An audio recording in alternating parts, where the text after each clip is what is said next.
আমি এখন ছুরি শুটকি দিয়ে লতি ভাজি করব।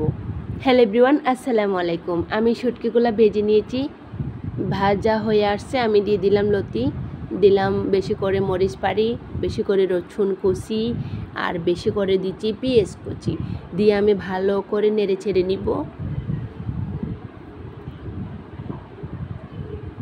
নাড়াচাড়া শেষ।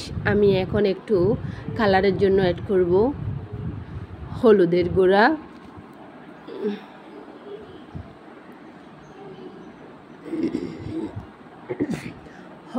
গুঁড়া, আর সামান্য ধনিয়ার গুঁড়া আর সামান্য জিরের গুঁড়া দিয়ে আমি ভালো করে নেড়ে চেড়ে মিশিয়ে ঢাকনা দিয়ে দেব।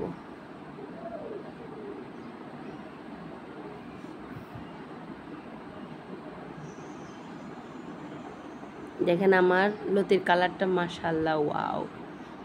আমি ঢাকনা দিয়ে 5 মিনিট অপেক্ষা করব। দেখি আমার লতি প্রায় 50% সেদ্ধ হয়ে গেছে। আমি বাকি 50% নেড়ে চেড়ে ঢাকনা দিয়ে রান্না করে নিব।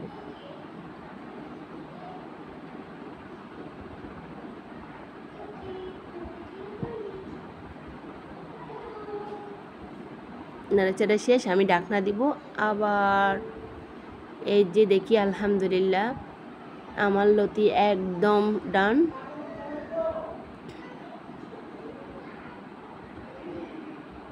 হয়ে গেছে আমার লতি, এখন আমি উঠিয়ে নিব। আপনারা ওইভাবে ট্রাই করে দেখতে পারেন, অনেক মজা হয়। আল্লাহ হাফেজ।